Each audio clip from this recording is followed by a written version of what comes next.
Hey everybody, welcome to another episode of From the Trenches. Today we have some wonderful people who are going to talk to us about publicity and PR in the context of music creators. Liz Parker of Liz PR assists classical musicians with their style, from photo shoots to what is worn on stage. She worked in PR with the Vancouver and Toronto Symphonies and at Roy Thompson and Massey Hall, and was a digital content manager for the New Classical FM in Toronto. She regularly gives lectures to young musicians about photos, website content, and social media. Andrew Cohen and his team at Impact 24 secures high-level press coverage, seeking panel and speaking opportunities, and pursuing a variety of other strategies to elevate his clients. Andrew and his team specialize in behind-the-camera and behind-the-curtain talent and represents numerous composers. Samuel Laflamme is a Quebecois composer who has worked extensively across film, television, and video game worlds. Samuel's music entered the international spotlight through his work on the critically acclaimed survival horror game Outlast, and its sequel, Outlast 2, playing a key role in shaping the identity of the game, contributing to its fervent fan following. Other credits include the video game adaptation for The Amazing Spider-Man 2 and numerous French-Canadian television series and films. So, Andrew, Sam, Liz, welcome here. It's great to kind of hang out with you guys. Looking forward to this talk very much.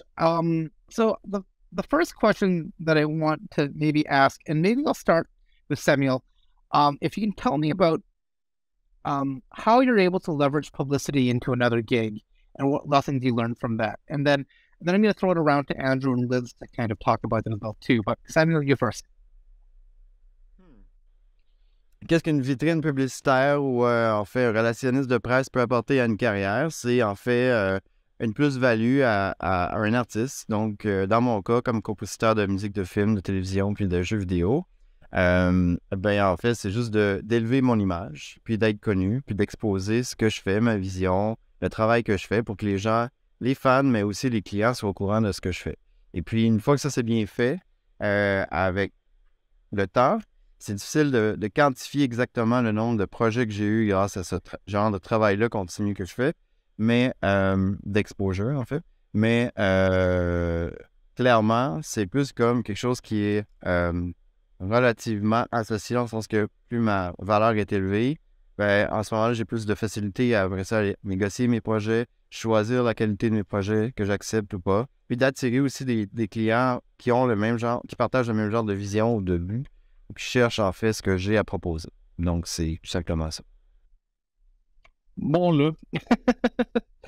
Andrew, I'm going to ask you, in terms of then, and I guess the question is not so much how you're able to get more gigs for yourself, although that is kind of interesting, but how do you feel that, PR leverages, how your clients can leverage PR into another gig?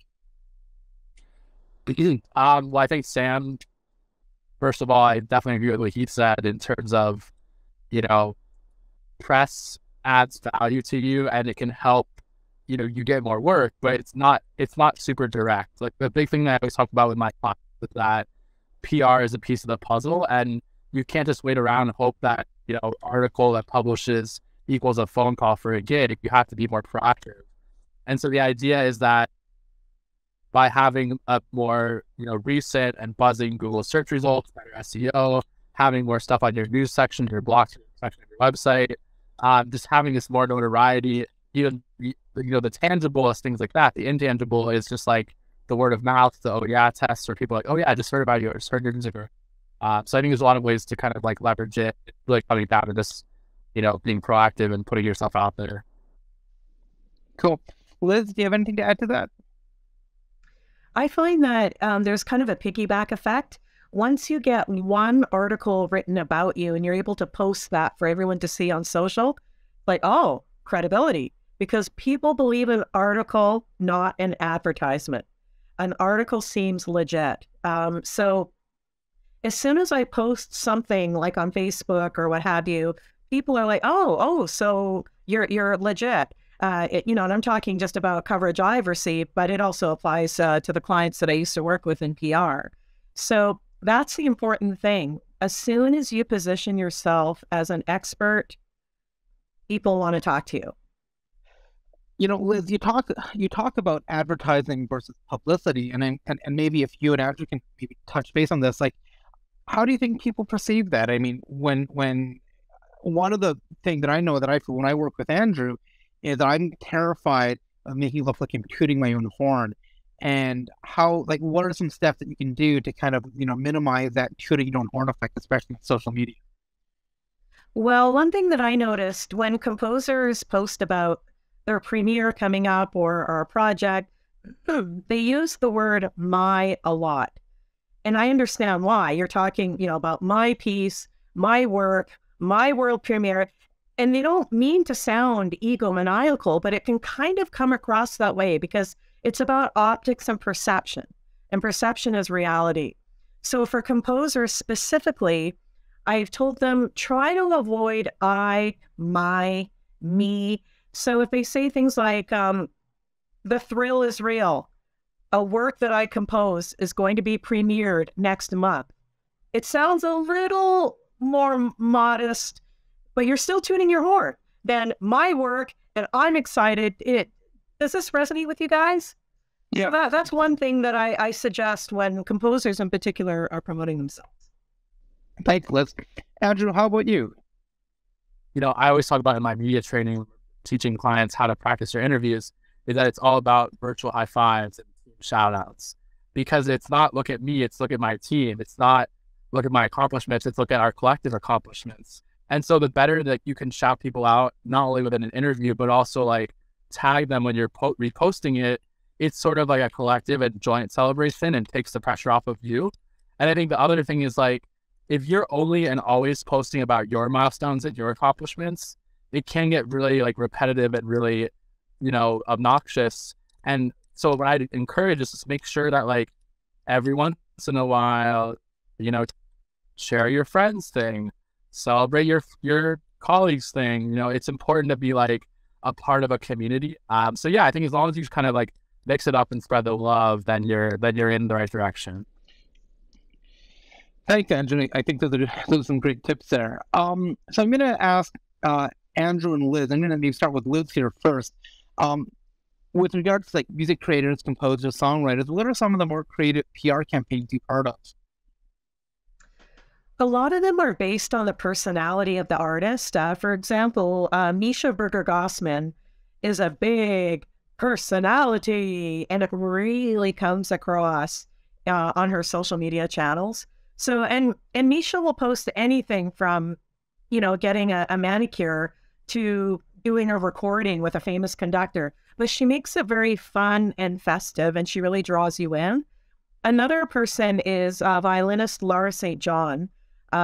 She's a real entrepreneur. She started her own recording label way before people did that. This is not really a PR campaign per se, but she is a gutsy woman.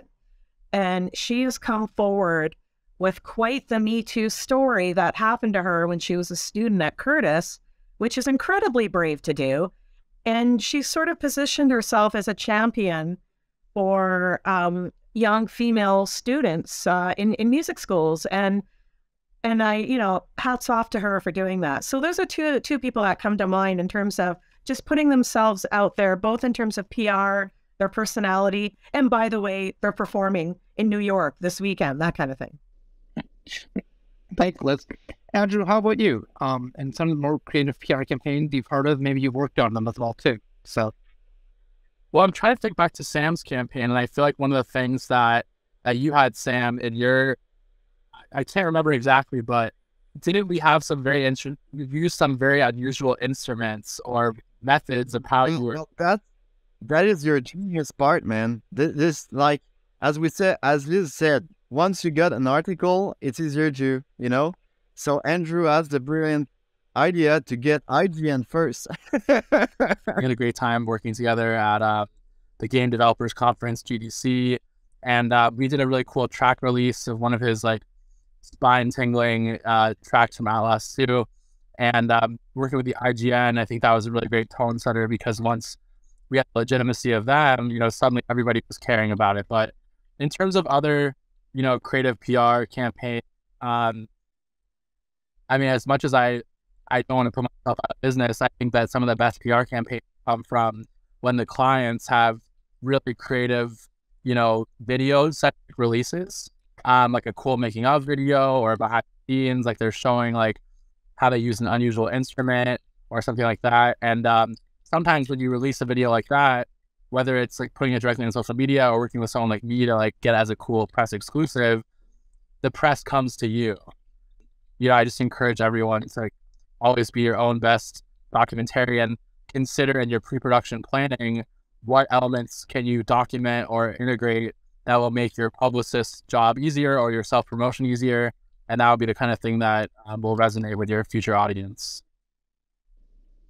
That's really great advice, Andrew. I want to pivot here and talk about self-PR, and I want to talk about some strategies and examples of doing self-PR on a budget. And Liz, maybe I'll start with you on this one.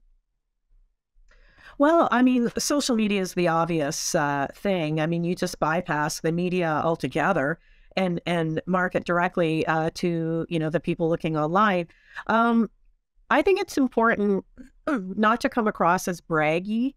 And I don't know about you guys, but I've sort of had it up to here with singing, lip syncing, dancing type videos. And maybe that's just my age. I don't know.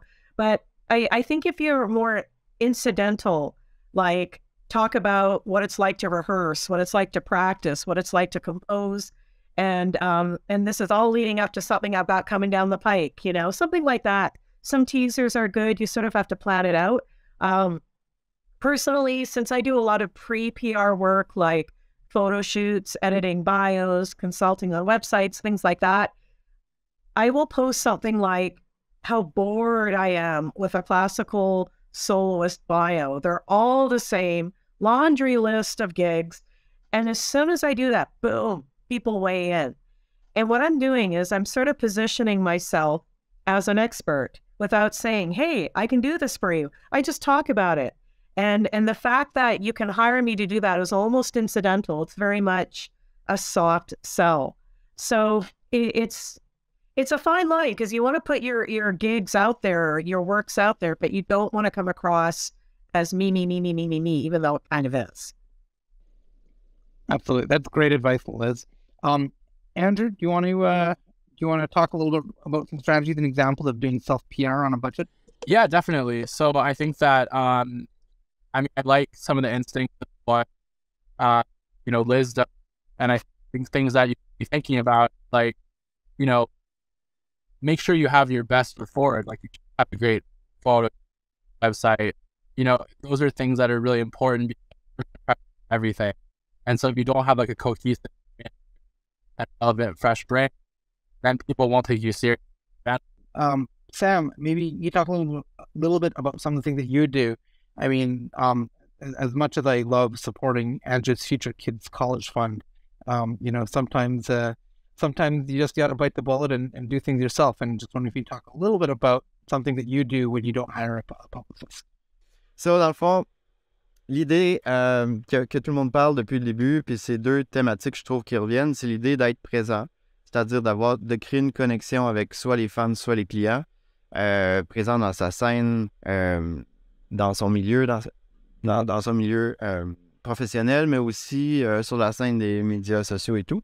Puis si on peut aussi ajouter la deuxième valeur qui est de raconter une histoire. Raconter une histoire, ce qu'on fait en ce moment, dans le fond, on est présent dans un Zoom, puis à travers ça, il y a quelques histoires qui se racontent, puis